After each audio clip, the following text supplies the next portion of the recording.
Hi hello everyone, ಎಲ್ಲರಿಗೂ ನಮಸ್ಕಾರ. Welcome back to my YouTube channel. ಇವತ್ತು ಫ್ರೈಡೇ ಮಾರ್ನಿಂಗ್ ವ್ಲಾಗನ್ನು ಸ್ಟಾರ್ಟ್ ಮಾಡ್ತಾಯಿದ್ದೀನಿ. ಟೈಮ್ ಬಂದು ಈಗ 7:30 ಆಗಿದೆ. ಈಗ ನನ್ನ ವ್ಲಾಗನ್ನು ಸ್ಟಾರ್ಟ್ ಮಾಡ್ತಾಯಿದ್ದೀನಿ. ಇವತ್ತಿನ ಡೇ ರೂಟೀನ್ ಹೇಗಿರುತ್ತೆ ಅನ್ನೋದನ್ನು ನಿಮ್ಮ ಜೊತೆ ಕೂಡ ಶೇರ್ ಮಾಡ್ಕೊತೀನಿ. ತುಂಬ ದಿವಸ ಆಗಿದೆ ವ್ಲಾಗ್ಸ್ ಮಾಡಿ. ನನಗೂ ಕೂಡ ಹುಷಾರಿಲ್ಲ, ನಮ್ಮ ಮನೇಲಿ ನಮ್ಮ ಹಸ್ಬೆಂಡ್ಗೂ ಹುಷಾರಿರಲಿಲ್ಲ, ಮತ್ತು ನನ್ನ ಮಗಳಿಗೂ ಹುಷಾರಿರಲಿಲ್ಲ. ಸೊ ಹೀಗೆ ಡೇಸ್ ಕಂಟಿನ್ಯೂ ಆಗ್ತಾ ಬಂತು. ಸೊ ಅದಕ್ಕೆ ವ್ಲಾಗ್ಸ್ ಮಾಡೋಕ್ಕಾಗಿಲ್ಲ. ಇನ್ಮೇಲೆ ನಾನು ಡೈಲಿ ಬ್ಲಾಗನ್ನು ಸಹ ಕಂಟಿನ್ಯೂ ಮಾಡ್ತೀನಿ. ಈಗ ತಾನೇ ಮನೇಲಿ ಕೆಲಸ ಎಲ್ಲ ಮುಗಿತು. ಈಗ ನಮ್ಮ ದೊಡ್ಡಮ್ಮ ಮನೆಗೆ ಹೋಗಿದ್ದಾರೆ. ಸ್ವಲ್ಪ ಏನೋ ಕೆಲಸ ಐತೆ, ಸೊ ಅದಕ್ಕೆ ಹೋಗ್ಬಿಟ್ಟು ಬರ್ತೀನಿ ಅಂತ ಹೋಗಿದ್ದಾರೆ. ನಮ್ಮಮ್ಮ ಬರೋಷ್ಟರಲ್ಲಿ ನಾನು ರೆಡಿ ಆಗಬೇಕು. ರೆಡಿಯಾಗಿ ಬ್ಲೌಸ್ ಸ್ಟಿಚ್ ಮಾಡಿಸ್ಬೇಕು. ವರಮಹಾಲಕ್ಷ್ಮಿ ಹಬ್ಬಕ್ಕೆ ಸೀರೆ ಇಟ್ಟಿದ್ನ ಅದು ಬ್ಲೌಸ್ ಸ್ಟಿಚ್ ಮಾಡಿಸ್ಬೇಕು. ಸ್ಯಾರಿ ನಾನು ತೋರಿಸ್ತೀನಿ ಯಾವ ರೀತಿ ಇದೆ ಅಂತ. ಬ್ಲೌಸು ಸಹ ತೋರಿಸ್ತೀನಿ. ಬ್ಲೌಸ್ ಡಿಸೈನ್ ಯಾವ ರೀತಿ ಹೊಲಿತಾರೆ ಅಂತ ನೆಕ್ಸ್ಟ್ ವಿಡಿಯೋದಲ್ಲಿ ಅಪ್ಲೋಡ್ ಮಾಡ್ತೀನಿ. ನಿಮಗೂ ಯಾರಿಗಾದರೂ ಬ್ಲೌಸ್ ಡಿಸೈನ್ ಇಷ್ಟ ಆದರೆ ನೀವು ಕೂಡ ಟ್ರೈ ಮಾಡಿ, ಹೊಲಿಸ್ಕೊಳ್ಳಿ. ನಾನು ಈ ಸ್ಯಾರಿನ ಆಫ್ಲೈನಲ್ಲಿ ತೊಗೊಂಡಿದ್ದು. ಇದು ಬಂದು ಬ್ಲೌಸ್ ಕಟ್ ಮಾಡಿಬಿಟ್ಟೆ. ನಾನು ದೇವ್ರಿಗೆ ಕೊಡಿಸ್ಬೇಕಾಗಿತ್ತಲ್ಲ, ಸೊ ಅದಕ್ಕೆ ನಾನೇ ಕಟ್ ಮಾಡಿದೆ.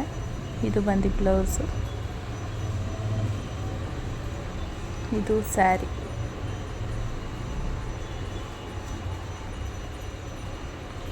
ಪಲ್ಲು ಈ ಥರ ಕೊಟ್ಟಿದ್ದಾರೆ.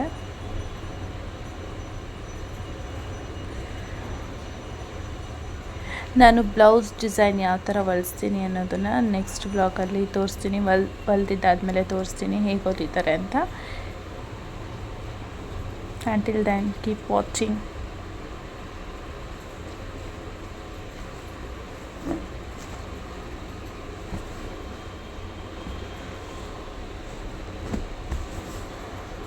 ನನಗೆ ಸ್ಯಾರಿ ಕಲರ್ ತುಂಬ ಇಷ್ಟ ಆಯಿತು. ಸೊ ಅದಕ್ಕೆ ಇವಾಗ ಈ ಥರ ಸ್ಯಾರೀಸ್ ಎಲ್ಲ ತುಂಬ ಟ್ರೆಂಡಿಂಗ್ ಆಗಿರೋದು. ಸೊ ಅದಕ್ಕೆ ನಾನು ಈ ಸ್ಯಾರಿನ ಪಿಕ್ ಮಾಡಿದೆ.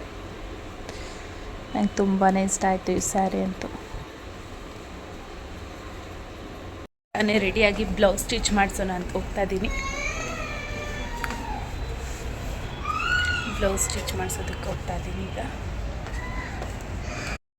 ಬ್ಲೌಸ್ ಸ್ಟಿಚಿಂಗ್ ಕೊಟ್ಬಿಟ್ಟು ಬಂದೆ. ಈಗ ಮನೆಗೆ ಹೋಗ್ತಾ ಇದ್ದೀನಿ. ನನ್ನ ಮಗಳು ಹಠ ಮಾಡಿದ್ಲು ಬರ್ತೀನಿ ಅಂತ. ಅವಳನ್ನ ಕರ್ಕೊಂಡು ಹೋಗಿಲ್ಲ ನಾನು. ಹಾಗೆ ಮಧ್ಯಾಹ್ನ ಊಟಕ್ಕೆ ಮುದ್ದೆನೂ ಸಾಂಬಾರು ಮಾಡಿದ್ರು. ಹಾಗೆ ಮಾಸ್ಕ್ ಹಾಕ್ಕೊಂಡು ತುಂಬ ದಿವಸ ಆಗಿತ್ತು. 15 ಮಿನಿಟ್ಸ್ ಎವ್ರಿ ಮಾಸ್ಕ್ ಹಾಕ್ಕೊಂಡಿದ್ದೆ. ಹಾಗೆ ಈವ್ನಿಂಗ್ ಬೋರ್ ಆಗ್ತಿತ್ತು, ಅದಕ್ಕೆ ಮ್ಯಾಗಿ ಮಾಡ್ಕೊಂಡು ತಿನ್ನೋಣ ಅಂತ ನಾನು, ನಮ್ಮಮ್ಮ, ನನ್ನ ಮಗಳು 3 ಜನನೂ ಮಾಡ್ಕೊಂಡು ತಿಂದ್ವಿ. ಹಾಗೆ ಸಂಜೆ ಬ್ಲಾಗನ್ನು ಕಂಟಿನ್ಯೂ ಮಾಡ್ತಾಯಿದ್ದೀನಿ. ತುಂಬ ದಿವಸನೇ ಆಯಿತು ಬ್ಲಾಗ್ಸ್ ಮಾಡಿ. ಗೊತ್ತಲ್ವ, ಹೇಳಿದ್ದೀನಲ್ವ, ಹುಷಾರಿಲ್ಲ ನನಗೆ ಮತ್ತು ನನ್ನ ಮಕ್ಕಳಿಗೆ, ನಮ್ಮ ಹಸ್ಬೆಂಡ್ಗೆ, ಯಾರಿಗೂ ಹುಷಾರಿರಲಿಲ್ಲ.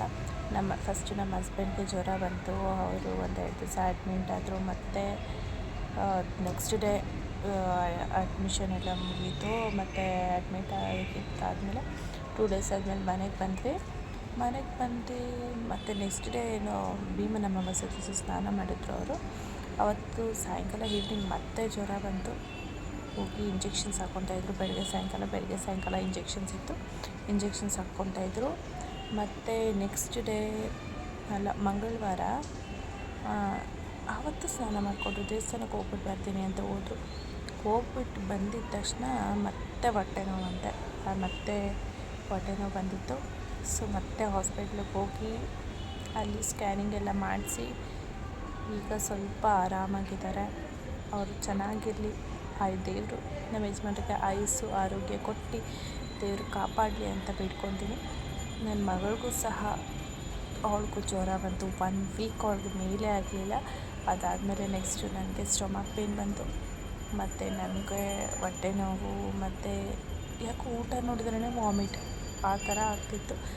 ಸೊ ಅದಕ್ಕೆ ನಮ್ಮಮ್ಮ ಮನೆಗೆ ಬಂದೆ ರೆಸ್ಟ್ ತೊಗೊಳೋಣ 1-2 ದಿವಸ ಅಂತ. ಈಗ ನಮ್ಮಮ್ಮ ಮನೇಲಿದ್ದೀನಿ. ಇವತ್ತು ಸ್ವಲ್ಪ ಸರಿಯಾಗಿದೆ ಅಂತ ಅಂದ್ಕೊಂಡಿದ್ದೀನಿ. ಇವತ್ತು ಸ್ವಲ್ಪ ಫೈನ್ ಆಗಿದ್ದೀನಿ. ಸೊ ಅದಕ್ಕೆ ಇವತ್ತಿನ ಬ್ಲಾಗನ್ನು ಸ್ಟಾರ್ಟ್ ಮಾಡೋಣ ಅಂತ ಮಾಡಿದ್ದೀನಿ. ನಾಳೆ ರೋಟೀನ್ ಹೇಗಿರುತ್ತೆ ಅಂತ ನಾಳೆ ಬ್ಲಾಗಲ್ಲಿ ತೋರಿಸ್ತೀನಿ. ಇವತ್ತಿನ ರೋಟೀನ್ ಹೇಗಿರುತ್ತೆ ಅಂದರೆ ಇವತ್ತಿನ ಬ್ಲಾಗಲ್ಲಿ ಶೇರ್ ಮಾಡ್ಕೊತಾ ಇದ್ದೀನಿ. ಸೊ ಇವತ್ತಿನ ಈ ಒಂದು ಬ್ಲಾಗ್ನ ನಾನು ಇಲ್ಲಿಗೆ ಎಂಡ್ ಮಾಡ್ತಾಯಿದ್ದೀನಿ. ಇನ್ನೂ ಯಾರೆಲ್ಲ ನನ್ನ ಚಾನಲ್ನ ನೋಡಿಲ್ಲ, ಪ್ಲೀಸ್ ಹೋಗಿ ನೋಡಿ, ಲೈಕ್ ಮಾಡಿ, ಶೇರ್ ಮಾಡಿ, ಕಮೆಂಟ್ ಮಾಡಿ, ಹಾಗೂ ಬೇಗ ಸಬ್ಸ್ಕ್ರೈಬ್ ಆಗಿ ನಾನು ನೆಕ್ಸ್ಟ್ ಅಪ್ಲೋಡ್ ಮಾಡುವಂಥ ವಿಡಿಯೋನ ನೀವೇ ಫಸ್ಟ್ ನೋಡ್ಬೋದು. ಬಾಯ್ ಬಾಯ್, ಲಾಟ್ಸ್ ಆಫ್ ಲವ್.